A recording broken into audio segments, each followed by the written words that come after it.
Today we are going to have an interactive session with Mr. Akshat Agarwal. Please give a big round of applause for him.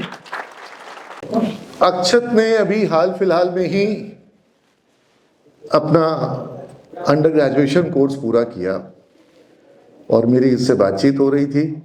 इनके पिताजी मेरे college के मित्र हैं. एक बार जोरदार तालियां मेरे इनका स्वागत होना चाहिए. थोड़ा तालियों में तुम्हारे घर में खुशी होनी चाहिए.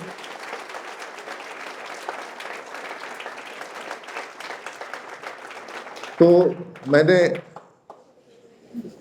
जब मुझे पता चला कि he is working as an full stack AI developer, तो फुल स्टैक डेवलपमेंट का काम आप में से कई लोग कर रहे हैं. सिमेज के स्टूडेंट्स भी कर रहे हैं. सिमेज के स्टूडेंट खैर अब एआई में भी काम कर रहे हैं. तो मुझे लगा कि जब when he is over here and he has got all the relevant experiences which would be very useful for all of you, why not organize an interaction wherein you can learn and you can also gain exposure and create your concept with his experiences. So we will have, और तुम लोगों को कुछ आज बहुत सिखाना जैसा नहीं है. आज ऐसा है कि क्या हो रहा है, कैसे हो रहा है, उस चीज में तुम अपनी भूमिका कैसे बना सकते हो, तुम अपना स्थान कैसे बना सकते हो, है ना. तो मेरा ये मानना है कि जो कुछ भी, जो सफलता आपके बीच आज यहाँ के स्पीकर के रूप में, गेस्ट के रूप में अक्षत अग्रवाल आए हैं, तो जो सफलता इन्होंने हासिल करी है वो मेरा ये मानना है कि आप में से हर छात्र हासिल कर सकता है. पूरा पोटेंशियल है. और उसके लिए दो चीज चाहिए. पहला चीज क्या चाहिए? पहला चीज आपको चाहिए कॉन्फिडेंस. यस सर, आप सही बोल रहे हैं. जैसे अक्षत भैया ने हासिल की सफलता, उन्होंने एक इतना अच्छा करियर पाया और सबसे बड़ी बात है कि अच्छा जॉब तो पाया. एक एआई में जॉब पाना वो आज के डेट में अपने आप में बहुत बड़ा एक एडवांटेज है. कंप्यूटिंग में जॉब जो है वो ठीक है, लेकिन एआई के जॉब का महत्व. अच्छा, ये एक सवाल का जब मैं सवाल पूछता हूं, आर्टिफिशियल इंटेलिजेंस का मतलब क्या होता है? एआई. वाह, ये तो सुपर इंटेलिजेंस है. हाँ, फिर मैं पूछूंगा एआई का मतलब क्या होता है, तो बोलोगे आर्टिफिशियल इंटेलिजेंस, है ना. हाँ? सही से बताओ. कृत्रिम दिमाग, बुद्धिमत्ता. दिमाग का मतलब तो माइंड होगा ना, आर्टिफिशियल माइंड होना चाहिए फिर. हाँ, यहाँ माइंड नहीं है, क्या है? इंटेलिजेंस है ना. यानी बिना दिमाग के भी इंटेलिजेंस हो सकता है. अब ये किस किस रूप में तुम लोग इसको देखते हो एआई को? तो माइक लेके जाओ बच्चों के बीच में. किसमें देख रहे हो? Easy to work. अच्छा ठीक है, इजी टू वर्क एक बात हुई. और बातें बताओ, और डिफाइन करो. हाँ, बेस्ट फ्रेंड. क्या करोगे, शादी करोगे? हाँ, वो शाहिद कपूर का पिक्चर आया था ना. हाँ,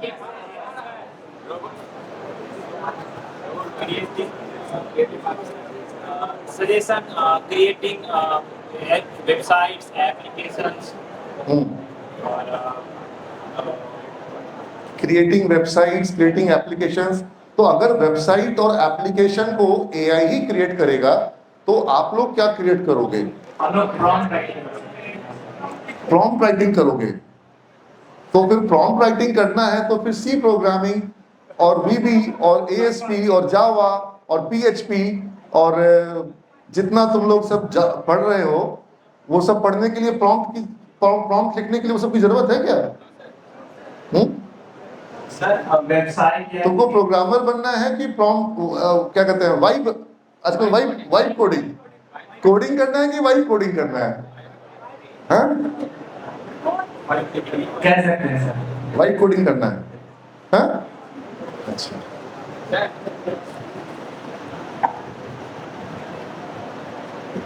सर अगर वाइब कोडिंग करना है तो कुछ जानकारी भी रहना चाहिए उसके बारे में, बेसिक्स की क्या कॉन्सेप्ट भी क्लियर होना चाहिए कि क्या हम लिखवा रहे हैं एआई से और क्या करवा रहे हैं। देखो, एक होता है कुछ हीरो वाला काम करना और एक होता है महसूस करना कि मेरे को हीरो वाली वाइब आ रही है।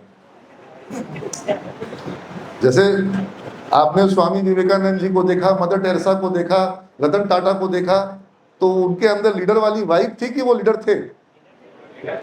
अब तुम अगर मान लो कि वो कपड़ा उपड़ा पहन लो विवेकानंद की तरह और फिर बोलो कि मेरे अंदर विवेकानंद वाली वाइब आ रही है, तो वाइब से काम चलेगा केवल? हाँ, अच्छा, ये अभी अगले माइक पे किसी और को दो ताकि हम और भी बातें समझे। हम जहां पहुंचना चाह रहे हैं तुम लोग हमको वहां लेके नहीं जा रहे हो। बीसीए का कोर्स किया, बैंगलोर से किया, एक बहुत प्रोमिनेंट इंडिया के पॉपुलर यूनिवर्सिटी से किया, और एक ड्रीम जॉब है आईटी के स्टूडेंट्स के लिए एआई के सेक्टर में जॉब पाना, फुल स्टैक एआई डेवलपर। आप में से हमको लगता है अब ज्यादातर बच्चे यहां पर आईटी के स्टूडेंट्स हैं। तुम्हारे पास चेयर नहीं है, तुम माइक लेके हैंडल करोगे, वेरी गुड। तो आप में से ज्यादातर स्टूडेंट जो हैं वो आईटी सेक्टर के स्टूडेंट्स हैं, और after your course completion you would be looking for career as a developer, as a programmer, as a software tester, or maybe as a backend or a DevOps guy. लेकिन जो सबसे sought after job है, जिसके सबसे ज़्यादा आजकल demand है, जिसमें सबसे ज़्यादा पे पैकेज है, जिसमें सबसे ज़्यादा ग्रोथ है, जिसमें सबसे ज़्यादा करियर अपॉर्चुनिटी है और सबसे बेटर पर्क्स है, जैसे गूगल ने कहा कि अगर आप सब पूरे महीने में हमारे पास 10 दिन के लिए भी जॉब करने आ रहे हैं, आप एआई इंजीनियर हैं और आप 15 दिन 20 दिन का हॉलिडे भी ले रहे हैं, तो भी आपको फुल मंथ सैलरी मिलेगी। आप 6 महीने की छुट्टी लीजिए और साल में 6 महीना जॉब करिए, आपको पूरे ईयर की सैलरी मिलेगी। ये सब फैसिलिटी किनको मिल रही है? किनको मिल रही है? AI developers.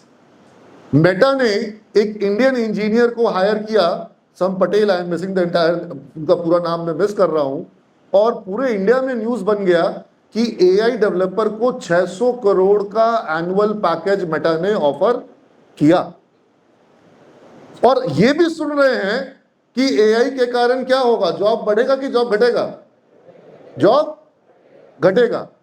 तो यानी एक क्लैरिटी तो है कि जॉब घटेगा, लेकिन जिनको मिलेगा उनको बहुत बढ़िया मिलेगा, बहुत हाई पैकेज पे मिलेगा। तो अब समय बचाते हुए हम सीधा अक्षत के पास चलते हैं, उनसे बातें करते हैं, ताकि तुम लोगों को अब ये समझ में आ रहा है कि वो जो गोल्डन की है, जो गोल्डन चाबी एआई के सेक्टर में जाने का, उस चाबी को कैसे पाना है, ताकि how to unlock the career in AI sector, है ना? तो एक बार जोरदार तालियों के साथ इनका स्वागत होना चाहिए। First of all welcome to CIMAGE, you are like son to me, क्योंकि आप मेरे कॉलेज फ्रेंड के बेटे हैं, और मैं चाहूँगा कि कल को मेरा बेटा भी ऐसे कभी किसी कॉलेज में, और सबसे पहले होना हो तो सिमेज में, और मैं तो ये भी चाहूँगा कि उसको सिमेज अच्छा लगे, उस सिमेज में पढ़ने के बारे में भी विचार करे, और उसके अनुसार मैं अपने सिमेज को इतना अनुकूल बनाऊँ कि वो यहाँ पढ़ करके एआई इंजीनियर बन सके। तो आपका सिमेज में स्वागत है, एक बार फिर पुनः तालियां। Tell me about your school, and after school why you thought about learning computer science? So yeah, मैंने भी स्कूलिंग पटना से ही की है। मैं ललिता वाली में मैंने कंप्लीट किया था। So उसके बाद मैं बैंगलोर में राइस में गया, राइस में मैंने बीसीए ही किया है। So उसके बाद ही मेरी पहली जॉब है एज एन एआई डेवलपर। अब सर आपकी अगली क्वेश्चन था कि कंप्यूटर साइंस ही क्यों? मुझे हमेशा से कंप्यूटर साइंस नहीं करना था, मुझे ये बात पता था। अब चाहे मैं बीटेक करके करूँ या बीसीए करूँ, मतलब गेम खेलने में अच्छा लगता था कंप्यूटर मुझे पर? गेम खेलना नहीं पसंद था। क्या बात मुझे है, गेम खेलना नहीं पसंद, गेम बनाना पसंद है कि नहीं है? बनाना पसंद था। क्या बात है, इसको बता दिया होनी चाहिए। मैंने यहाँ पर ये भी मैं समझता हूँ कि जिनका समय गेम खेलने में जाएगा, शायद वो गेम बनाने के लिए समय बचा नहीं पाएंगे। नहीं, ऐसा नहीं है। आप ये खेलोगे तो आपको पता चलेगा कि अच्छा मुझे इस तरह से बनाना है या इस तरह से हो सकता है। यानी पता चलने भर का तो खेलना पड़ेगा। ये बात तो है। तो कंप्यूटर साइंस तुमने बीसीए के रूप में चूज किया, और एआई को लेकर के जो अभी एक पूरे इंडिया में वातावरण बन रहा है, when you were there in Bangalore, क्या तुम्हारे मन में आ रहा था कि एआई के किस तरह से, जैसे मैं इसको इस रूप में देखता हूं कि बहुत से बच्चे या इसको फेस करेंगे आगे जा करके कि जिसकी वो तैयारी कर रहे हैं वो जॉब हो सकता है कल को एग्जिस्ट ही ना करे, क्योंकि जो काम आप सीख रहे हैं वो काम एआई ऑलरेडी कर ले रहा है। तो फिर उस काम को करने के लिए आपकी जरूरत, वो काम कौन करेगा? एआई करेगा। तो ये एक बेसिक सोच हमको लगता है कि एक आईटी बीसीए के स्टूडेंट के अंदर आनी बहुत जरूरी है। कि जो मैं तुम लोग से सवाल पूछ रहा था, किसी बच्चे ने तो ये नहीं कहा कि सर मुझे एआई को तैयार करना है, एआई को डिजाइन करना है, एआई के सॉल्यूशंस बनाने हैं जिसको कल को लोग यूज। एक बोला मुझे एआई पे वाइब कोडिंग करनी है, एक बोला मुझे एआई पे ये करना है। किसी बच्चे ने ये नहीं कहा कि मुझे वो एआई बनाना है जिसको कल को लोग यूज करेंगे, और उसके लिए तो बहुत कोडिंग लगेगी। समझ रहे हो? तुम लोग किस लेवल पर अपने आप को रोक रहे हो, ये बहुत मायने रखता है। अगर तुम अपने आप को कोडिंग भी नहीं करना है, एआई कोडिंग कर देगा, तो एआई तो कर ही रहा है, लेकिन जो एआई को बना रहा है, तुम इमेजिन करो कि वो एआई का निर्माता है, उसकी कोडिंग का लेवल क्या है। Yes, what do you want like to say on that? So या इंडिया में सबसे बड़ी जो हमारे पास गोल्डन अपॉर्चुनिटी है वो है कि हमारे पास इंडिया का अभी तक का खुद का एआई मॉडल नहीं है। हम जो भी एआई मॉडल यूज़ कर रहे हैं, एलएलएम की बात कर रहे हो? एग्जैक्टली जो भी हमारे एलएलएम मॉडल्स हैं वो सारे मोस्टली आपके यूएस बेस्ड कंपनीज पे ही है, वेदर वो मेटा के हो गए, ओपन एआई के हो गए, गूगल के हो गए, या चाइनीज़ मॉडल्स अभी सबसे ज़्यादा फेमस हुए हैं, डीप सीक हो गया। सो ग्रॉक है, big. Yes exactly. So India में खुद का एआई मॉडल नहीं है।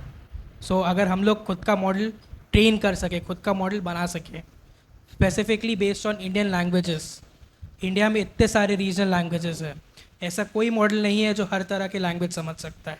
इवन अगर आप चैट जीपीटी, जेमिनी, कहीं पे भी आप देख लो, आप अगर इंग्लिश में जब तक उससे बात करो ठीक है, बट आप जहाँ पे उसको आप लैंग्वेज चेंज करते हो, आप जहाँ में उसको हिंदी में चले जाते हो, या जहाँ आप उसको कन्नड़ा में बोलने लगते हो, तमिल में बोलने लगते हो, तेलुगु में बोलने लगते हो, कहीं ना कहीं वो अटक जाता है, एक समय के बाद वो रुक जाता है। एक तुमको यहाँ पर हम एक बात बताएंगे, तुम गूगल पे सर्च करना, there is this person doctor Buddha Chandrashekhar, क्या नाम है आप लोग भी नोट कर सकते हो, डॉक्टर बुद्ध चंद्रशेखर।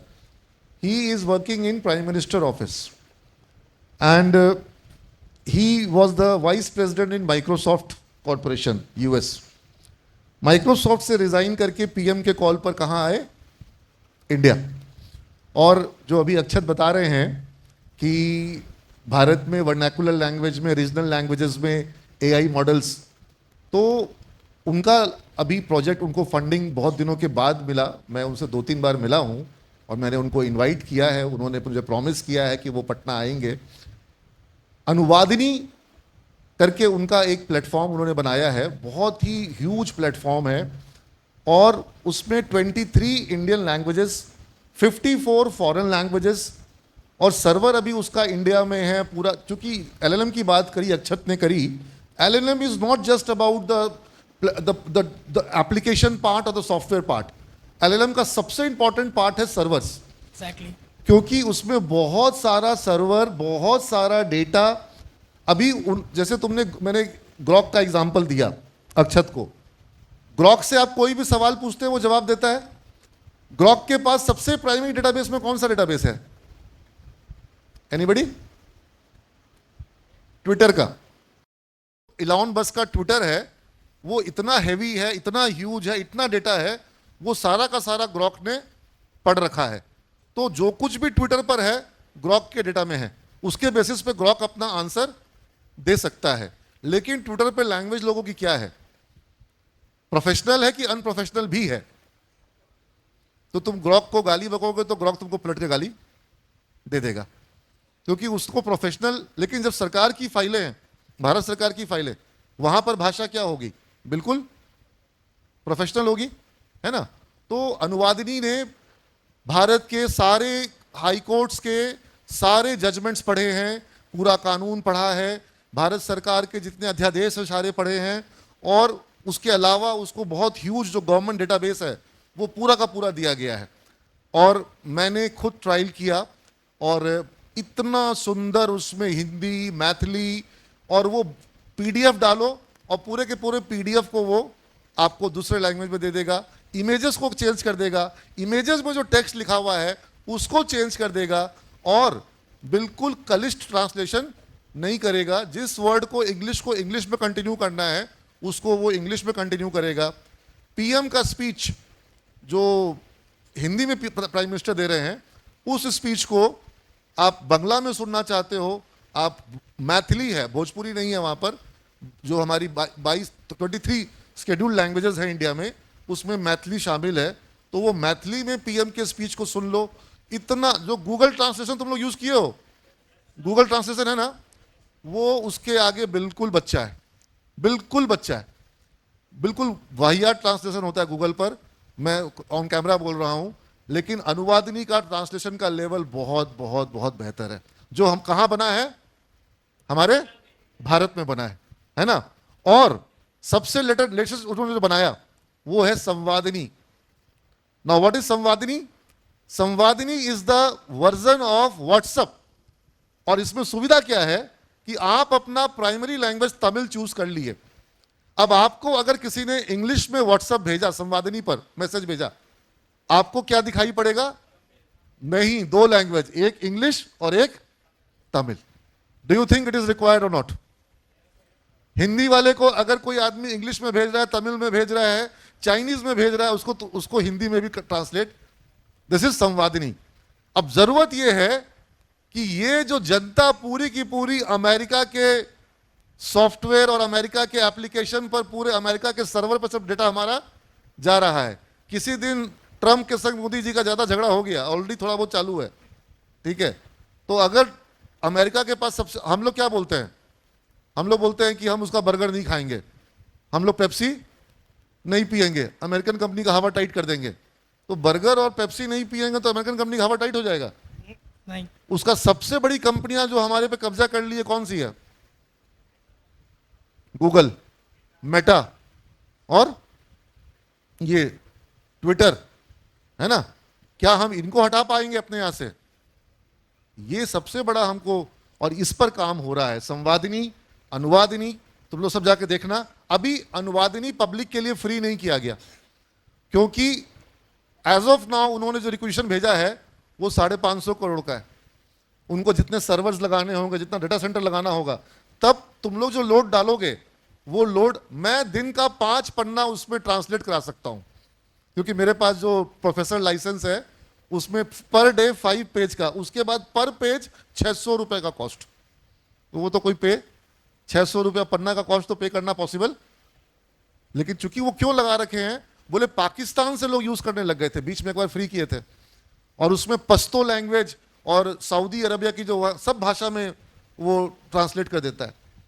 तो that is a very good application. अब उसको बहुत बड़ा बड़ा सर्वर देना होगा, बहुत बड़ा बड़ा डेटा सेंटर देना होगा, तब आम जनता जो भारत की जनता है वो उसका प्रयोग कर पाएगी। और हो सकता है कुछ चार्जेस उसके गवर्नमेंट को लेने पड़ेंगे, लेकिन उस पर काम हुआ है। से एक चीज़ है, सर ने कहा इंडियन, ये मुझे नहीं पता आप में से कितने को पता है, बट ये एक जीपीयू है एनवीडिया का। आपको पता है ना, एलएलएम्स के लिए हम लोग मोस्टली जीपीयूज ही यूज़ करते हैं, एंड किसी भी सर्वर का सबसे महंगा जो पार्ट होता है वो जीपीयू ही होता है। सीपीयू और जीपीयू का अंतर कोई बता सकता है? यार कोई फुल फॉर्म मत बता देना प्लीज़, उसके अलावा। हाँ, यस, खड़ा हो जाओ। सीपीयू बस एक टाइम पे एक काम करने के लिए प्रोग्राम रहता है, जबकि जीपीयू जो है छोटा छोटा कैलकुलेशन को पैरेलली एक साथ बहुत फास्ट में कर सकता है। Yes, so exactly. अब इसीलिए जनरली जो आप LLMs हम लोग यूज़ करते हैं, उनको बहुत सारे कैलकुलेशंस चाहिए होते हैं। At the end of the day आप कोई भी क्वेश्चंस पूछते हैं कंप्यूटर में, वो it all comes down to mathematics. वो सारे मैथमेटिकल इक्वेशन से आपके रिग्रेशंस लगते हैं, आपका LLM मॉडल जिस भी मॉडल पे जिस तरह ट्रेन हुआ हो, रिग्रेशन हो गया आपका, किस तरह का एनालिसिस हो गया, कुछ भी, तो उसके बाद उसको आपको मैथमेटिकल कैलकुलेशन के लिए भी आपको पावर चाहिए, जो GPU पावर है। नाउ मेरा पॉइंट ये है कि the GPU is the most expensive part of a server, but Indian government ने क्या किया है, दी H100 GPU जो NVIDIA की सबसे पावरफुल GPU लाइन में से है, that has been made free for students. तो मे बी अगर आपको कुछ बनाना है तो आप उसका यूज़ करके आप अपने खुद के LLM मॉडल्स बना सकते हो, खुद के आप मॉडल ट्रेन कर सकते तारा हो। उस पे इंपोर्ट ड्यूटी फ्री किया है कि पूरा का पूरा? No, for students it is completely free, and for small enterprises, I think 1 घंटा का it is 40 rupees per GPU. मतलब यूसेज का, अगर हम उसको Usage. ऑनलाइन यूसेज करना चाहते Exactly. हैं, ये देखो एक बहुत इंटरेस्टिंग कॉन्सेप्ट बता रहा है अभी अक्षत। ये हम लोग इस पे वर्क कर रहे हैं इस प्रेमाइसेस में। We are going to install some facilities, जिस फैसिलिटीज को तुम अपने लैपटॉप से, मान लो कि एक रोबोटिक हैंड है, ठीक है, अब उस रोबोटिक हैंड को तुमको किसी एक्सपेरिमेंट में यूज करना है तो महंगा होता है। हम हर बच्चे को देंगे तो डर लगेगा कि ये 15-20 लाख का एक रोबोटिक हैंड है, बच्चा खराब कर सकता है। तो हम क्या करेंगे, उस रोबोटिक हैंड को अपने लैब में लगाएंगे, ठीक है। अब अगर तुमको तुम्हारे फैकल्टी एक्सेस दे रहे हैं तो तुम उसको अपने लैपटॉप से एक्सेस करोगे, अपना प्रोग्राम उस पर रन करोगे, वो परफॉर्म करेगा, लेकिन तुमको उसको फिजिकली जाकर के छूने की जरूरत नहीं पड़ेगी। यही बात अक्षत बता रहे हैं कि जीपीयू इंस्टॉल्ड है, गवर्नमेंट द्वारा उसको लैब्स में इंस्टॉल किया गया है, तुमको जीपीयू के पावर को यूज करना है, तुम उसको ऑनलाइन एक्सेस कर सकते हो। तुम अपना कंप्यूटिंग जो है, जो तुम अपने नॉर्मल सीपीयू पे, नॉर्मल लैपटॉप पर, नॉर्मल सर्वर पे तुम उसको रन नहीं कर पाओगे, जो क्वांटम ऑफ उसका जो कंप्यूटिंग होगा वो तुम जीपीयू एक्सेस जो है स्टूडेंट्स के लिए गवर्नमेंट ने फ्री किया है। I think it's a very good initiative, है ना। तो एक बार इसके लिए तो तालियां बजनी चाहिए। और जो एनवीडिया की बात कर रहे हैं अभी अक्षत के द्वारा, ये एक दुनिया में रेस अभी चल रही है, दुनिया में रेस चल रही है कि एआई की दौड़ में अमेरिका पूरी बाजी मार लेगा या यूरोप अपना स्थान बना पाएगा। और सबसे कड़ा टक्कर कौन दे रहा है? चाइना। डीप सीक जब एक बार लॉन्च हुआ, पूरा अमेरिका का मार्केट हिल गया कि ये चाइना वाले ने 120 मतलब 20 गुना कम दाम पर हमारे बराबर प्रोसेसिंग वो कर लिया, बहुत कम कॉस्ट पर। और किस तरीके से डीप सीक ने पूरा का पूरा एआई का मॉडल जो है, तो अगर वो 20 गुना कम पे कर सकते हैं, हमारे पास पैसा और कम है, हमको कुछ ऐसा करना होगा कि 200 गुना कम पर कर सकें। और उसका समाधान अभी आ रहा है क्वांटम कंप्यूटिंग को लेकर के। अभी क्वांटम कंप्यूटिंग महंगी है, लेकिन अगर क्वांटम कंप्यूटिंग जो theoretically, I was there in IIT Bombay और मैंने वहां पर ये अनुवादिनी का भी मॉडल पूरा देखा, IIT बॉम्बे भी उस पर जुड़ा हुआ है। मैंने वहां पर सुपर कंप्यूटर परम, जो भारत का पहला सुपर कंप्यूटर है, तुम लोग अगर मेरा वीडियो देखे होंगे तो I have visited the super computer lab, और बहुत ही अपने आप में रोमांचक था सुपर कंप्यूटर के उस सेटअप में वहां पर जाना। लेकिन क्वांटम कंप्यूटिंग जो है वो उसका भी नेक्स्ट लेवल है। क्या एआई में क्वांटम कंप्यूटिंग के इंटीग्रेशन का कोई एक कॉन्सेप्ट दिखाई पड़ रहा है? यस, तो आपको AI इज़ अ बबल, आप लोग ने सुना होगा, राइट? ये बबल है, कभी भी बर्स्ट हो जाएगा। सो ये हर टेक्नोलॉजी के साथ होता है। एक आप जब ग्राफ देखोगे, राइट, तो उसकी ग्राफ इस तरह से होती है। एक समय पे वो एक पीक पे होता है, फिर वो धीरे धीरे कम होते जाता है, और उस समय कई नया टेक्नोलॉजी आता है। एंड अभी के टाइम में AI के बाद जो नई टेक्नोलॉजी आएगी वो होगी क्वांटम कंप्यूटिंग। एंड AI के साथ क्वांटम का जो, वो उसको नई टेक्नोलॉजी को एकदम पीक पे आने के लिए AI का रिक्वायरमेंट है। बिना एआई के जो जितना कंप्यूटेशनल एआई अभी कर सकता है, it is very difficult for a human to do that. But अच्छा, जैसे कि बबल से याद आता है, जब हम लोग कॉलेज में थे 2000, आई एम 97 2000 ग्रेजुएट, 1997 2000 में हमने ग्रेजुएशन किया। उस समय एक बबल आया था, उसको कहा गया था .com बबल। तो .com बबल जो कहा गया था कि बहुत सारी .com कंपनियां जो है, याहू और मतलब कई सारी कंपनियां जो हैं वो उस जमाने में आई थी और उनका बहुत वैल्यूएशन वगैरह हो गया था और बाद में वो सारी कंपनियों के शेयर्स बहुत गिरे थे। 2000 में बबल बस्ट हो गया। लेकिन क्या .com सही में बबल था या बाद में आगे जाकर के .com एक रियलिटी बन गया? मेरा सवाल है कि .com को जो बबल कहा गया, .com सारी कंपनियों के शेयर गिर गए, तो .com में फिर क्या हुआ? 2000 के बाद क्या हुआ? ग्रो किया।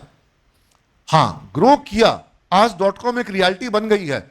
लेकिन जो .com का फॉर्मेट उस जमाने में था, जिसमें हजारों .com की वेबसाइट्स आ रही थी, हजारों मॉडल्स आ रहे थे, वो सारे आज कुछ चंद फॉर्मेट्स पे आके क्या हो गए?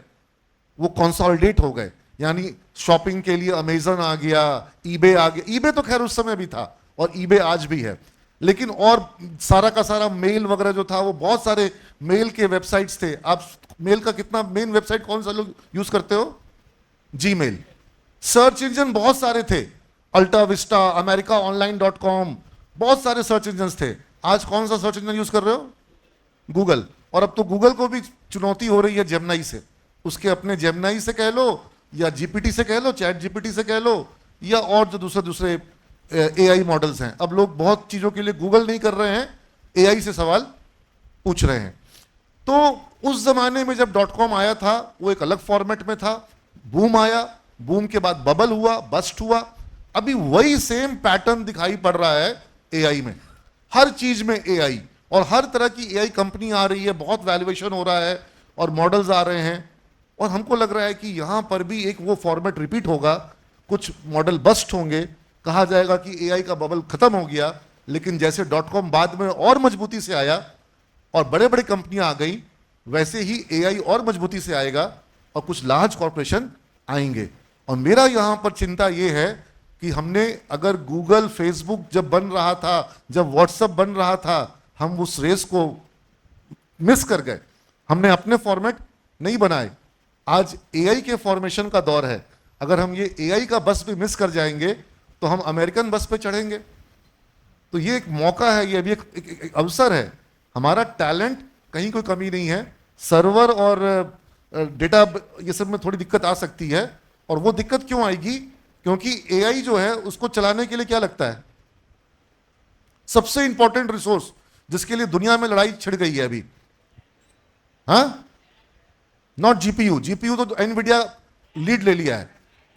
रैम, हार्ड डिस्क, लैन, जमीन।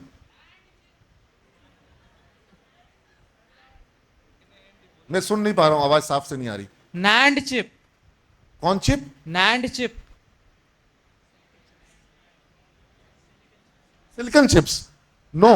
NAND NAND chips. नहीं नहीं, ठीक है। सिलिकॉन चिप्स और जो तो तुम चिप्स की बात कर रहे हो ना, Yes, sir. वो कोई भी सोर्स कर लेगा और तुरंत से चाहेगा कि एआई पावर बन जाए। अभी दिक्कत वहां पे नहीं आ रही है, अमेरिका हो चाहे कहीं पर भी हो। हाँ, तो प्रोग्रामिंग करना पड़ेगा, और भी चीजें हैं ना। नहीं, प्रोग्रामिंग वाला इश्यू भी नहीं है। वो हमारे पास इतना मैन पावर है, वो हम कर लेंगे। पीछे बगल में कोई और हाथ उठा रहा था। यस, दो माइक दो उसको। मैं भी रेयर अर्थ। हाँ, rare earth elements. Rare earth elements का तुम्हारा जवाब थोड़ा सही है। बिल्कुल, तुम बहुत सही जगह पे जा रहे हो। सबसे सिंपली अगर बताएं, जिसका भी सबसे ज्यादा वर्ल्ड में दिक्कत हो रहा है, सर, इलेक्ट्रिसिटी। हाँ, एक बार जोरदार तालियां होनी चाहिए इसके लिए। He has the information. जो सबसे बड़ा अभी जो झगड़ा चल रहा है वो ये है कि एआई का अगर सुपर पावर बनना है तो एआई को सबसे ज्यादा क्या लग रहा है? बिजली। क्योंकि जितना कैपेसिटी लगेगा, डेटा सेंटर लगेगा, सीपीयू जीपीयू सब लगेगा, वो खूब ज्यादा बिजली चाहिए उसको। जितना बिजली पूरे अमेरिका में लग रहा है आज तक, उससे 3 गुना ज्यादा बिजली अकेले एआई को चाहिए। चाइना अपना कैपेसिटी को 20 टाइम्स बढ़ा रहा है इलेक्ट्रिक जनरेशन को। क्यों? एआई के लिए, क्योंकि एआई को बहुत बिजली चाहिए। जैसे तुम लोग खाना खाते हो, दिमाग चलता है, और वो कंप्यूटर जो चलेगा किस पर चलेगा? इलेक्ट्रिसिटी पर। और किसी ने कहा रेयर अर्थ, तो रेयर अर्थ एलिमेंट जो है, जैसे बहुत सारे एलिमेंट्स हैं, टंगस्टन से लेकर के कई सारे मटेरियल जो हैं वो तुम्हारे डेटा सेंटर्स में भी लगते हैं, चिप में भी लगते हैं, जो जीपीयू बनता है वहां पर भी लगते हैं, और सबसे बढ़ करके सिंपल जो तुम्हारे बड़े बड़े डेटा सेंटर होते हैं उसमें बिजली जो फ्लो करती है वो बिजली एल्यूमिनियम के वायर पे फ्लो करेगी, कॉपर पे फ्लो करेगी। इनफैक्ट बहुत सारे जगहों पर तो बकायदा चांदी का वायर लगाया जाता है, क्योंकि सबसे ज्यादा बेटर बिजली का फ्लो किसमें होता है? सिल्वर में होता है।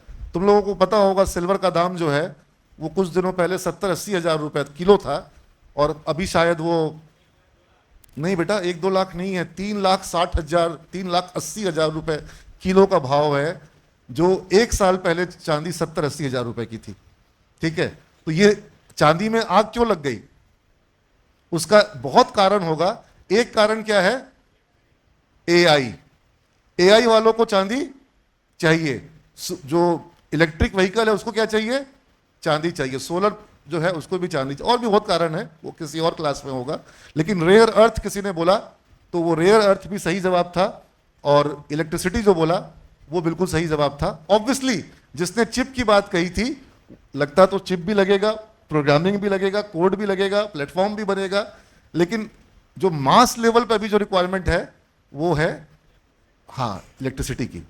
हाँ, आपकी कंपनी क्या करती है अक्षत? मैं जैसा सर ने कहा, मैं I work as an AI developer at Netweb technologies India limited. Now ये कंपनी जो है, this is one of the India's largest manufacturers of servers. ठीक है, आप ये खुद की सर्वर्स बनाती है। इंपोर्ट करके असेंबल करते हो कि नहीं, बनाते हो? नहीं, हम लोग मेक इन इंडिया है, हम लोग खुद सर्वर्स यहाँ, मदरबोर्ड, चैसी सब यहाँ बनाते हैं इंडिया में। Very good. तो सर्वर्स जो हैं उनमें प्रोसेसर तो बाहर से मंगाना पड़ता होगा। ये हमें प्रोसेसर्स, क्योंकि आप कुछ चीज़ आप, अगर मैं आपको नाम दूँ, आप जैसे सर ने कहा अमेज़ॉन, राइट? अगर मैं आपको अमेज़ॉन और ईबे दूँ, आप में से कौन कौन ईबे यूज़ करता है? AWS तो बच्चे यहाँ यूज करते होंगे। AWS कौन यूज़ करता है? नाइस, आई सी वन हैंड। हाँ, बहुत ही कम बच्चे हैं। कोई नहीं। So, तुम लोग सबको AWS में स्टूडेंट अकाउंट खुलता है, और स्टूडेंट अकाउंट जो होता है वो फ्री होता है। एग्जैक्टली। हाँ, आप नॉट ओनली AWS, आप गूगल का है, माइक्रोसॉफ्ट का है, इवन सेल्स फोर्स और एप्पल, सारे स्टूडेंट अकाउंट्स आपके लिए फ्री होता है। कोपायलट किसी ने कहा, थिंक वो भी स्टूडेंट्स के लिए फ्री है। गिटहब आपके लिए फ्री होता है। गिटहब तो इन लोग को प्रोजेक्ट गिटहब पे ही देना होता है। अब पहले हम लोग पेन ड्राइव और सीडी पे प्रोजेक्ट लेते थे, सीडी जो यूजुअली देते थे ये लोग, तो हम लोग लास्ट ईयर से गिटहब पर ही प्रोजेक्ट इन लोग को, everybody should have a git account. Exactly.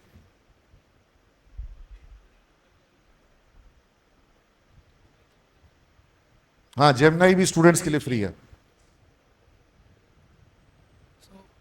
क्या मतलब आपके पास इतने सारे ऑप्शंस अवेलेबल है using your student credentials, and आप, सो दैट्स थिंग है, आपके पास इतने ऑप्शंस है। Now it is up to you कि आप किस तरह से डिज़ाइन करोगे, किस तरह से आप उसको इम्प्लीमेंट करोगे, किस तरह से उसको होस्ट करोगे। So what is your typical day routine in your office? Okay, so मेरा टिपिकल 9 to 6 वाला जॉब है। सो सुबह 9 o'clock I goes to office, emails check किया, स्टैंड अप मीटिंग्स होते हैं, सो जिसमें क्या क्या जो प्रोजेक्ट्स, ऑनगोइंग प्रोजेक्ट्स चल रहे हैं। ऑफकोर्स आप किसी भी ऑर्गेनाइजेशन में जाओगे, नो मैटर वो स्मॉल ऑर्गेनाइजेशन हो या big organisation like Google, Microsoft हो, आप you will be a part of multiple teams, multiple projects. Okay, तो अलग अलग तरह की मीटिंग होती है कि उसमें आपका क्या प्रोग्रेस था, आपको जो टास्क असाइन हुए हैं वो कंप्लीट हुए कि नहीं हुए, अगर नहीं हुए तो क्या दिक्कत है, अगर हो गए तो आगे क्या करना है, उस तरह की मीटिंग होती है। उसके बाद आप अपना काम शुरू करते हो कि ओके आज के आपके ये काम है, ये काम से ये आपके कॉल है, आपको इनको कॉल करना है या फिर आपको इस टीम के साथ कोलैबोरेट करना है, आप वो सारा चीज़ देखते हो, वो सारा होता है। आप कुछ अपने खुद के अगर प्रोजेक्ट्स है तो जनरली कंपनीज़ क्या होती है कि specially with companies like Google, Microsoft, they have something known as a fixed. So companies में क्या होता है कि आपका अगर आपको मान लीजिए वीक में अराउंड आपको अगर 30 आवर्स या 40 आवर्स आपको काम करना है, सो उसमें से the 60% of the time is given to you for your own projects. आप उनका हार्डवेयर लेके आप अपने लिए खुद डेवलप करो कुछ. You are also into designing new hardware oriented solutions, or you are confined towards the software part? So coming to that, I work as an both as an AI developer as well as a platform developer. तो जैसा मैंने कहा कि the GPU जो है, GPU इतना महंगा हो गया है कि it is relatively impossible for everybody to buy bunch of GPUs, right? अगर आपको एक अच्छा कोई बड़ा LLM मॉडल रन करना है, फॉर एग्जांपल जो मेटा का भी जो लामा 4 आया है मॉडल, आपको अगर उसको रन करना है तो amount of GPU you would require is some around 10 या 12 GPU आपको चाहिए होगा. एंड एक GPU की जो कॉस्ट आती है that is around 40-50 lakhs, just a rough number. तो आप कोई भी कंपनी चाहेगी अगर वो इतना पैसा खर्चा कर रही है तो उसको सही टू सही वो पूरा का पूरा यूटिलाइज करे, राइट? तो creating a solutions around that कि आप उसको कैसे ऑप्टिमाइज़ कर सकते हो, not only to use it 100%, but आप उसको ऑप्टिमाइज कैसे करो so that you get your entire money worth. एक बात बताओ भाई, तुमने BCA का कोर्स किया, BCA करके AI में आए हो, हमारे और भी बहुत सारे स्टूडेंट अभी AI सेक्टर में जॉब कर रहे हैं. जो पढ़ाई बच्चे BCA में करते हैं, starting with C language, database, RDBMS वगैरह, उसके बाद वो जावा वगैरह समझते हैं. आजकल पाइथन का बहुत जोर है, पाइथन के साथ डेटा साइंसेस वगैरह है. तो ये किस रूप में इनको AI डेवलपर के रूप में काम आने वाला है, और इनको अभी से कहां पर फोकस अपना बढ़ा देना चाहिए? सो यार आई थिंक आप सबको पता होगा बिना पाइथन के आप AI डेवलप नहीं कर पाओगे. जो आपको लाइब्रेरीज चाहिए वो लाइब्रेरीज पाइथन में ही अवेलेबल है. आप चाहो तो आप उसको किसी और लैंग्वेज में लिख लो, बट जो आपको लाइब्रेरीज चाहिए वो majority of the libraries Python में ही अवेलेबल है. पाइथन और उसके बाद data sciences. So Python, data science आपके such one of the most important libraries NumPy और आपका पांडास, ये पाइथन में ही अवेलेबल है. उसके बिना आप एनालिसिस कर नहीं पाओगे. द रीज़न बीइंग आपको AI के साथ सबसे बड़ा दिक्कत है वो वही जानेगा जो आप उसको डेटा दोगे. So there is a term आप लोग ने सुना होगा, गार्बेज इन गार्बेज आउट. आप जिस तरह का वैल्यू डालोगे उसी तरह का आउटपुट देगा. अब उसमें आप जितना क्लीन डेटा डालोगे, जितना साफ होगा, जितना विदाउट एरर्स होगा, जितना नॉर्मलाइज डेटा होगा, वो उतना AI बेटर रिजल्ट देगा. And to do that with C और मे बी COBOL और any other languages, it is kind of difficult. So अगर if you want to work with AI, you need to have a strong base in Python and all the Python के libraries such as Pandas, scikit-learn हो गया. You also need to have good maths का भी आपको आना चाहिए. Okay, आपको पता होना चाहिए कि आपका डेटा पार्ट, बिकॉज AI में क्या होता है ना, एवरी डेटा इज़ यूनिक. आप कुछ भी मॉडल बनाओगे वो पर्सन टू पर्सन वैरी करेगा. आप जितना बार उसको ट्रेन करोगे उतना बार वो अलग रहेगा. आप जितना टेस्ट ट्रेन स्प्लिट कर लो, आप जितने रिग्रेशंस लगा लो, आप जो भी कर लो, अनटिल एंड अनलेस आप जब तक डेटा को नहीं समझोगे, आप जब तक मशीन को नहीं समझा पाओगे किस तरह का डेटा है या उस पर किस तरह का कैलकुलेशंस लगना चाहिए, तो आप बेटर रिजल्ट्स नहीं ला पाओगे. सो वही है कि आप not only with Python but आप जो कोर फंडामेंटल हो गया, स्पेशली द एल्गोरिदम्स यूज़ करना is a different thing, but until and unless you don't know कि okay, ये एल्गोरिदम इस कैलकुलेशन के बेसिस पे चल रहा है, मैं इसके अगर टॉप के वैल्यू या टॉप पी वैल्यू, मैं कोई भी वैल्यू अगर ये वैल्यू में हल्की सी ट्वीक करूँगा तो instead of an 80% confidence score और अ रिकॉल वैल्यू और anything like that, I will get somewhere like 85%, which in AI is a lot. Even that अगर आप 1% भी लाते हो ना, that's a lot of improvement on whatever that's already there. अच्छा, अब एक और इम्पोर्टेंट सवाल, उसके बाद बच्चों से मैं कुछ सवाल उनको पूछने का अवसर दूंगा. और अभी भी जब पूछ रहा हूँ जितने भी सवाल वो बच्चों के बिहाफ में ही पूछ रहा हूँ. आफ्टर BCA एक अच्छी कंपनी में अच्छा प्रोफाइल, अच्छा जॉब मिले, ये सबकी इच्छा होती है. कंपनियां पूरे भारत में आज स्टैंडर्डाइजेशन कर रही हैं, एक सिस्टम से जॉब ऑफर कर रही हैं। आफ्टर बीसीए आपको जॉब कैसे मिला? सो मुझे ऑफ कैंपस जॉब मिला था। सो मैंने इंटर्नशिप, मैं जिस कंपनी के साथ हूँ अभी, मैंने वहाँ पे पहले इंटर्नशिप की। ऑफ कैंपस मिला मतलब आपने लिंक पर अप्लाई किया, एग्जैक्टली। कंपनी ने अपना एक टेस्ट कंडक्ट किया होगा, हो सकता है कंपनी ने आपका ऑनलाइन में ही इंटरव्यू लिया हो या आपको इंटरव्यू के लिए अपने ऑफिस में बुलाया हो, ऑनलाइन इंटरव्यू। है ना। अभी देखो यहाँ पर तुम लोग को हम एक बात करना चाहते हैं, क्योंकि इसको लेकर के बहुत कंफ्यूजन में देख रहा हूँ फैल रहा है। सिमेज में 2019 में सिमेज में विप्रो का 6 बार कैंपस इंटरव्यू हुआ, और 2020 में कितनी बार कैंपस इंटरव्यू हुआ?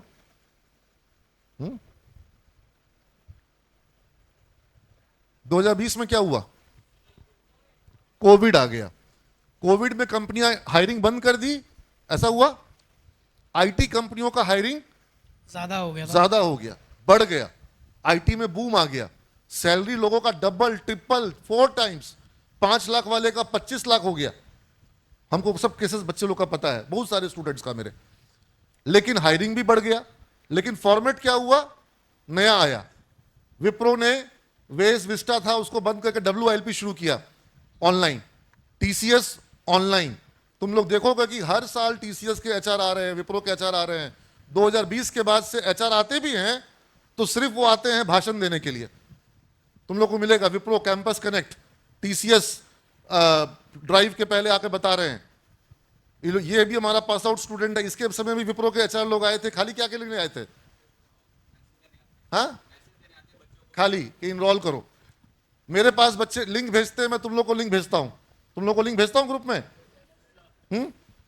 तो कंपनी ने वो जो फॉर्मेट चेंज किया है वो पटना के लिए किया है कि पूरे इंडिया के लिए किया है? All over India. बैंगलोर में भी अच्छा, सेम चीज़ जिस कॉलेज में थे अक्षत, वहां पर बच्चे टीसीएस विप्रो सब में अप्लाई करते थे कि नहीं करते थे? करते थे। उनका पैकेज वहां अलग होगा, ज्यादा होगा, क्योंकि वो बहुत ज्यादा फीस लगती है वहां, तो वहां पैकेज ज्यादा होता होगा।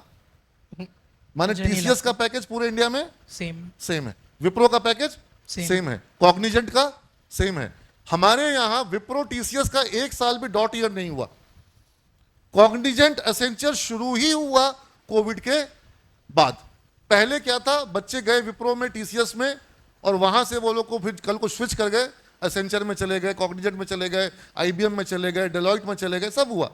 लेकिन कैंपस से डेलॉइट में, कैंपस से ये कॉग्निजेंट, एसेंचर, कैपजेमिनी, सब ये सब बहुत तेजी से शुरू हो गया। एमडॉक्स कैंपस से कब शुरू हो गया? After Covid. ये प्लस पॉइंट हुआ, माइनस पॉइंट हुआ? ये प्लस पॉइंट हुआ। जो कंपनी पटना नहीं आ रही थी, हमारा बच्चा उस कंपनी में भी, तुम वीडियोस देखो, सिमेज के फेयरवेल पार्टी में बच्चा बोल रहा है मेरे को 5 कंपनी में ऑफर, 4 कंपनी में मिला, मेरा एमडॉक्स में हुआ है, सबके वीडियोस रिलेवेंट, ठीक है ना। तो वो जो बच्चे को ऑफर मिला, वो जो बच्चों को ऑफर मिला कैंपस से मिला, उसका कारण क्या हुआ? कंपनी के एचआर पटना आए थे कि ऑनलाइन इंटरव्यू के माध्यम से काम हुआ? तो ऑनलाइन इंटरव्यू अच्छा है कि बुरा है? और तुमको अभिनव दीप सर, फाइनल ईयर के बच्चे अगर यहां पर हो, आई डोंट नो उनका भी बैच का टाइम है कि नहीं है, अभिनव दीप सर तुम लोग को टीसीएस के लिए, कुंदन सर तुम लोग को डेलॉइट के लिए, टीसीएस के लिए, विप्रो के लिए क्लासरूम में पढ़ा रहे हैं। एनी फाइनल ईयर स्टूडेंट हो गया बीसीए बीएसआईटी? यस। तुम्हारे क्लास में विप्रो के लिए, टीसीएस के लिए अलग से क्लासेस हो रही है कि नहीं हो रही है? हो रही है। हमको तुम पूरा नेट सर्च करके बताओ कि और कौन कौन से कॉलेजेस हैं। इनफैक्ट अक्षत, तुम्हारे कॉलेज में अलग से कंपनी के जो टेस्ट होता है उसकी कॉलेज में पढ़ाई कराई जाती थी कि बच्चों को खुद से पढ़ना होता है? खुद से पढ़ना होता है। हम बकायदा इनका मॉक टेस्ट लेते हैं। डेलॉइट का जितना क्वेश्चन बैंक होगा वो तुम लोग को मॉक टेस्ट देना पड़ता है। कहाँ गया वो जो final year student? Mock test देना। अच्छा एक बात बताओ, मॉक टेस्ट देने के बाद कंपनी का टेस्ट बेटर है कि बिना मॉक टेस्ट के बेटर है? देना पड़ता है, लेकिन वो आसान हो जाता है ना।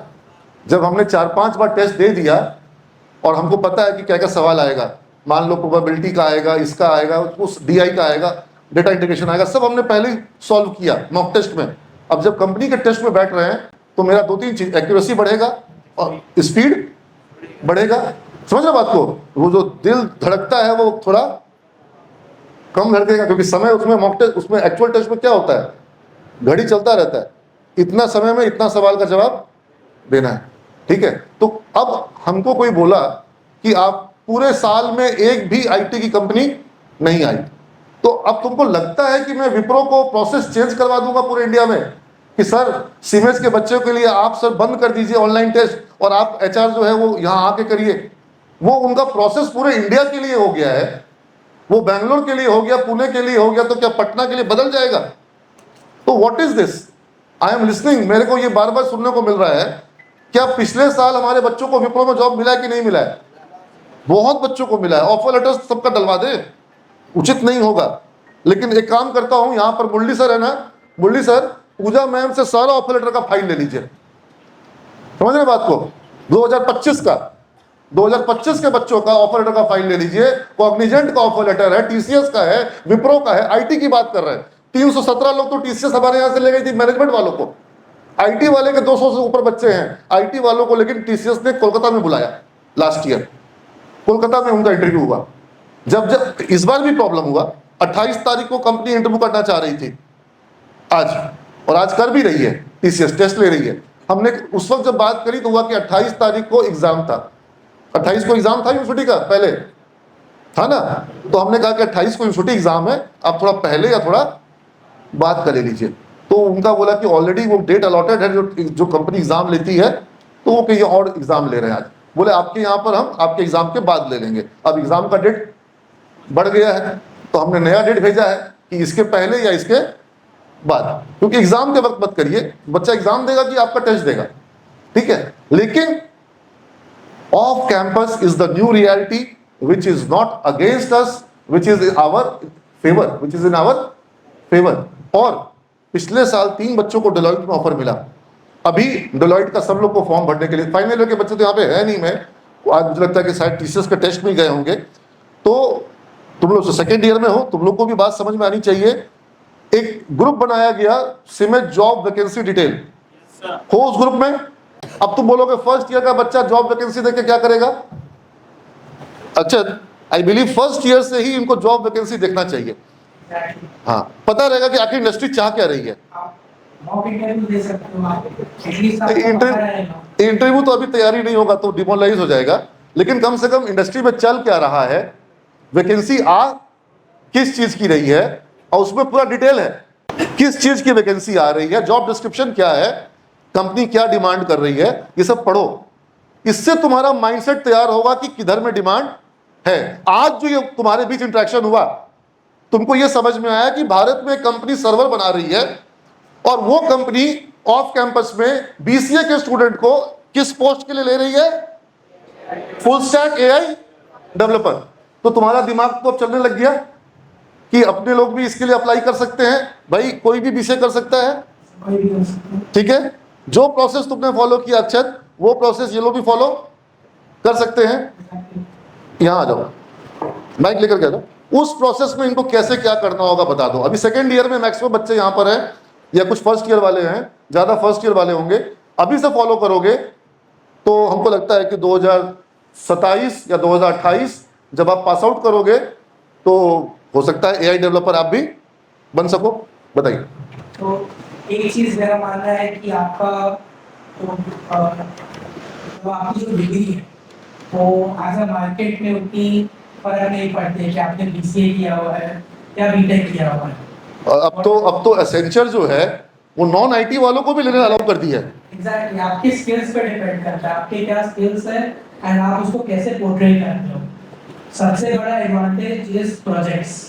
आप कितने भी सर्टिफिकेट्स ले लो, आप कितने भी डिग्री कर लो, उससे फर्क नहीं पड़ता है। बट आपके जो प्रोजेक्ट्स है मार्केट में एज एन इंटरव्यूअर, वो वही देखता है कि आपके आपके पास 10 प्रोजेक्ट है, आपके पास मैंने इंटरव्यू के दौरान उनके जो सवाल होते हैं उनका फोकस स्टूडेंट द्वारा बनाए गए प्रोजेक्ट्स पे ही प्रोजेक्ट्स पे होता है। समझ में आ रही है बात? Every practical paper should and up with A project. यहाँ पर नीरज कुमार सिंह सर दिख रहे थे, अभी लगता है कहीं बाहर गए हैं, और मैम दिख रही हैं, आप अवधेश सर दिख रहे हैं। एकदम मेरा ये क्लियर इंस्ट्रक्शन है, कोई भी प्रोग्रामिंग पेपर होगा बिना बच्चे के प्रोजेक्ट बनाए थ्योरी के ऊपर में खत्म नहीं होना चाहिए। हर प्रोजेक्ट पेपर में छोटा मिनी प्रोजेक्ट बने, माइक्रो प्रोजेक्ट बने, प्रोजेक्ट बनना चाहिए।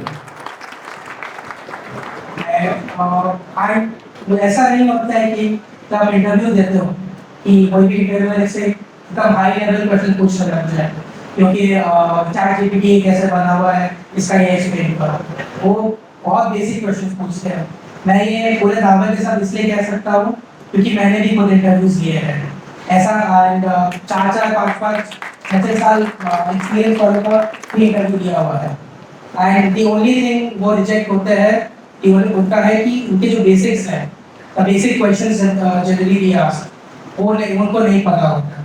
अब जैसा अच्छा, ये बच्चों को हमने एक बार generative AI, agentic AI, NetN ये सब पर वर्कशॉप करवाया। इनको किस रूप में इनको यूज करना चाहिए, क्योंकि कहीं इनका आदत ना पड़ जाए, अपनी खुद की कैपेबिलिटी कम ना हो जाए, और फिर ये भी होता है कि भाई सर जो काम आराम से हो सकता है उस काम के लिए एक्स्ट्रा मेहनत क्यों किया जाए, दुविधा में।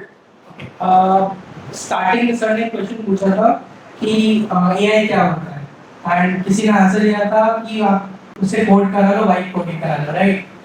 आप वाइट कोडिंग तो करा लिए, आपको क्या लगता है इतने साल से 20-25 साल से जो इंडस्ट्रीज है, अगर एआई सेम सिनेरियो 20-25 साल भी होता, लोग वाइट कोडिंग करके पूरा का पूरा एप्लीकेशन बना लेते हैं, ठीक है, बट उसको मेंटेन कौन करेगा? एआई मेंटेन नहीं कर सकता है। You require somebody to be there to check all the things, सारे वर्क कर रहे हैं कि नहीं, सिर्फ एक कंपोनेंट नहीं होता है। अगर आप आज के दिन में एआई को बोलो वेबसाइट बना के दे दो, आप बना के दे दो, वो एक सिंगल फाइल में सारा चीज दे देगा। अब दो चीज होता है, क्लाइंट साइड होता है, सर्वर साइड होता है। अब आप सारा चीज क्लाइंट साइड पे तो नहीं डाल सकते हो ना, आप अपने पासवर्ड्स, आप एक यूजर का पासवर्ड दूसरे यूजर को तो नहीं दिखा सकते हो, आपको उसको सही से स्टोर करना है। तो आपको अभी भी you need to be there to make sure कि आपका ये हो। एंड इसी एंड अगेन ये नॉन एआई वाला पार्ट हो गया। अगर आपको एग्जैक्टली एआई में नहीं जाना है तो you still want to go to traditional road, but अगर आपको एआई में जाना है तो ये सारा चीजें जिस पर आप फोकस कर सकते हैं। अच्छा, यहाँ पर मैनेजमेंट के स्टूडेंट अभी भी कुछ हैं कि सब जा चुके हैं? Any management student? ओके, नहीं है। अदरवाइज मैनेजमेंट वाले स्टूडेंट्स भी एआई का यूज करके, आजकल एजेंटिक एआई का यूज करके वो लोग आईटी का जॉब भी कर पा रहे हैं। एनीवेज, एक बात बताओ, was this the first and the only company where you have applied, or you have applied for multifarious companies? I have applied for a bunch of companies. Bunch means what was the size of the bunch? Maybe around 6-7 companies. अच्छा। applied. अच्छा, And एक company से मुझे confirmation भी आ गया, but sadly before joining I was not, कुछ issues हो गए थे, I was not able to join. And luckily I got this company जहाँ पे I'm currently working. तो मतलब कहने का मतलब ये है कि लगातार अप्लाई करने में कोई बुराई नहीं। नहीं है, लेकिन हाँ फिट खोजना चाहिए कि whether you are having a fit for the job और नॉट। तो चलिए, मुझे लगता है कि मेरे सेट के क्वेश्चन तो पूरे हो चुके हैं। अगर किसी स्टूडेंट का कोई क्वेश्चन है तो मैं चाहूंगा कि बच्चे सवाल पूछ सके। Anybody would like to ask any question? Sir, AI के फील्ड में हम लोग, जैसे मैं फर्स्ट ईयर स्टूडेंट हूँ, एआई की फील्ड में हम लोग को कौन कौन से ऑप्शन चुनने चाहिए जिसमें हम लोग जॉब कर सकते हैं या खुद से कोई काम कर सकते हैं? AI is a very vast field, जो सोच सकते हो एआई से हो सकता है। अगर एक मुझे गेम डेवलप करना है, you can use AI to that. Websites बनाना है, you can use AI to that. Not only AI के थ्रू वेबसाइट बनाना, but integrating AI into the website. आप मान लो कि 5 अलग-अलग तरह के यूजर आ रहे हैं, या मान लो अमेज़न का ही हमारा डैशबोर्ड है, हमारा अमेज़न का डैशबोर्ड है, हमारे भविंद्र जो बैठा है उसका अमेज़न का डैशबोर्ड, दोनों अलग-अलग हैं। तुम्हारा जियो लोकेशन, तुम्हारे को क्या पहले तुमने क्या प्रोडक्ट देखा, तो ये रिकमेंडर सिस्टम होता है। पहले ये सब मशीन लर्निंग के थ्रू होता था, अब पर हम लोग agentic AI, generative AI use करके उसको मोर ऑप्टिमाइज्ड वे में we can show the products to them, so we can do something like that too. तो my point is anything that we think is possible with AI. There are lot of models अभी border scenario जो है, जब जब China ये Pakistan infiltrate कराता है, आतंकवादियों को घुसाता है, तब बॉर्डर पे किस तरह की हरकत होती है, सीसीटीवी फुटेजेस हैं, सैटेलाइट इमेजेस हैं, इन सबको मैन्युअली पूरा का पूरा एनालाइज करना और एआई को सारा डेटा दे देना, और उसके बाद एआई रिलेट करेगा कि पैटर्न कहां कहां पर मैच कर रहा है। समझ लो बात को। या प्राइस मूवमेंट, मार्केट में कई तरह के प्राइस मूवमेंट होते हैं, मेटल्स में, कमोडिटीज में, करेंसीज में, बॉन्ड्स में, उसमें भी पैटर्न होता है, कब इकोनॉमिक क्या क्या फैक्टर होता है, तब जाके किस तरह का रिएक्शन आता है। ये मल्टीफेरियस डेटा को एक जगह पे ला करके इनपुट निकालना, ये ह्यूमन ब्रेन भी कर सकता है एनालिसिस, लेकिन बहुत ज्यादा ब्रेन लगेगा। और मशीन में एक्यूरेसी क्या होगी, बाजार में किसी प्रोडक्ट में क्या किया जाए तब उसका क्या रिएक्शन आएगा, या कंज्यूमर का जो रिएक्शन आया है, जो फीडबैक आया है, उसको एनालिसिस करना है। ये सारा काम जो है क्या एआई कर सकता है? कर रहा है। एआई मॉडल्स बनाए जा रहे हैं। समझ रहे बात को। हर चीज के लिए प्रेडिक्टिव मॉडल्स बनाए जा रहे हैं। एक हुआ एनालिटिकल मॉडल और एक हुआ प्रेडिक्टिव मॉडल, जिसके थ्रू कंपनियां, जैसे टेलीकॉम कंपनियां हैं, वो तुम्हारा कंजम्पशन को एआई में एनालिसिस कर रही है कि तुम कहां किस साइट पर कितना देर जा रहे हो, क्या सर्च कर रहे हो। गूगल तुम्हारे एक एक चीज को एनालिटिकल मॉडल में अपने एआई पर पूरा यूज कर रहा है, और उसको पता चल जा रहा है कि तुम्हारा अगला कदम क्या होने वाला है। You get my point. तो एआई का यूज हर एक, एग्रीकल्चर में हो, मेडिसिन में हो। अब चाइना जो है वो एआई बूथ बना रहा है, जिसमें आप अपना हाथ रखिए, वो आपका पिंच करके ब्लड भी ले लेगा और आपका पूरा तुरंत से ब्लड एनालिसिस कर लेगा, और जो डॉक्टर जितना प्रेस्क्रिप्शन का आपको दवाई देता है, बताता है, वो सारा कुछ बता देगा। जो बहुत सीरियस केस समझ में आएगा उसको मैनुअल डॉक्टर के पास, ह्यूमन डॉक्टर के पास भेजेगा। बाकी एक डॉक्टर जितना दवाई लिखना था, जितना उसको बताना था, वो सारा कुछ जो है वो एआई बूथ में बैठ के आपने कर लिया। तो माने कि एआई डॉक्टर आ गया, फास्ट काम, फटाफट काम, सस्ता काम। अगर वो 500 डॉक्टर को जो नॉलेज मिला है, वो सारा नॉलेज उसे एक एआई बूथ को दे दिया गया। वो सारा ब्लड रिपोर्ट से लेके सारा रिपोर्ट जो है आपका तुरंत से देख ले रहा है। तुम समझ में आ रहा है बात तुम लोग को? तुमको क्या लग रहा है, ये सब जो है ये सब पॉसिबल है कि इम्पॉसिबल है? हो रहा है। तुम लोग को उन डॉक्टर वाला बूथ भेजे थे, जिसमें कि जो भी मरीज आ रहे हैं हॉस्पिटल्स में, पहले वो एआई बूथ पर बैठ रहे हैं। मैक्सिमम मरीज का सारा काम जो है वो कहां से हो जा रहा है? एआई बूथ से। जैसे आप एयरपोर्ट पर जाते हैं चेकिंग करने के लिए, आप चाहें तो हॉस्टस के उसके पास जाएं, जो ग्राउंड स्टाफ होता है, और या आप वहां पर कियोस्क पे जाते हैं, वहीं पर आप चेकिंग, जैसे आजकल डीजी यात्रा में आपको देखते ही वो आपको अंदर ले लेता है, आपका अटेंडेंस हो जाता है। ठीक है ना? तो these things are ground reality. AI is work. जब कोविड आया था तो चाइना के जो कैमरास आ रहे थे, उन कैमरास में हीट सेंसिटिविटी आई, और वो वीडियो में लाल मार्क करता था हर उस व्यक्ति को जो कि जिसके बॉडी में हीट ज्यादा होते थे, फीवर होता था। लोगों को वहां एयरपोर्ट पर बोला जाता था, आई वाज देयर, मेरे को बोला गया नो, बट वहां पर कोई भी कैप नहीं पहनेगा। कैप क्यों नहीं पहनेगा? क्योंकि अगर आप कैप पहनिएगा तो कैमरा आपके बॉडी का हीट जो है वो मेजर। अब तुम इमेजिन करो, जो कैमरा लगाया गया है वो कैमरा आपके बॉडी का हीट भी सेंस कर रहा है। अपने यहां तो अटल पथ पे, गंगा पथ पे कैमरा स्पीड मेजर कर रहा है कि दूर से ही स्पीड पकड़ लेता है। अब ये एआई जो है, तुम इमेजिन करो कितना सारा एनालिसिस कर सकता है। क्राइम डिटेक्शन में, वॉर में, लड़ाई में, दुश्मन का कहां क्या चीज हो रहा है, सैटेलाइट इमेजेस को मैप करने में, मौसम में, पर्यावरण में, कहां पर चक्रवात आने वाला है। तुम लोग को हम एग्जांपल जो दे रहे समझ में आ रहा है? ये छोटा मोटा एग्जांपल है कि बहुत बड़ा एग्जांपल है? अगर चक्रवात को प्रेडिक्ट किया जाए तो जाने बचाई जा सकती है कि नहीं बचाई जा सकती है? अगर धरती के नीचे का डेटा का एनालिसिस किया जाए तो भूकंप की पहले सूचना मिल सकती है। समझ रहे हो? और ये सारा काम मैन्युअली करना पॉसिबल एआई में पॉसिबल है। ठीक है ना? तो काम तो बहुत होगा, है ना? चलो, तो बहुत तुमको लगता है कि तुम लोग को इंपॉर्टेंट जानकारियां दी गई है। एक बार अक्षत के लिए जोरदार तालियां होनी चाहिए। और छात्रों के लिए मेरा एक ही बात है कहना कि रुचि बढ़ाओ, जिज्ञासा बढ़ाओ। तुम्हारा प्रश्न ही बताएगा कि तुम एक जिज्ञासु, तुम एक सीरियस छात्र हो कि नहीं हो। अदरवाइज जो बहुत बड़े जानकार छात्र होते हैं उनका होता है कि सर मेरे पास कोई क्वेश्चन नहीं है। तो तुम उतने जानकार छात्र मत बनो कि तुम्हारे पास कोई प्रश्न नहीं है। जिज्ञासु छात्र था न्यूटन, जिसने पूछा कि सेब नीचे क्यों गिरता है। तुम लोग को तो सब पता रहता है, तुम्हारे पास जब पूछा जाता है कि कोई सवाल किसी को पूछना है, नो सर हमको सब पता है। तो धरती ऐसे लोगों से भरी हुई है जिनको सब पता है, कुछ जानने की जरूरत नहीं है, लेकिन सबसे ज्यादा जरूरत एक्चुअल में उन्हीं को है। तो चलो आज तुम लोगों को मैं यही अपेक्षा करता हूं कि अगली बार जब तुम लोग के बीच में कोई अतिथि आएंगे तो तुम्हारे मन की जो जिज्ञासा है उसको अपने अंदर रखोगे नहीं, सवाल पूछने की हिम्मत होनी चाहिए।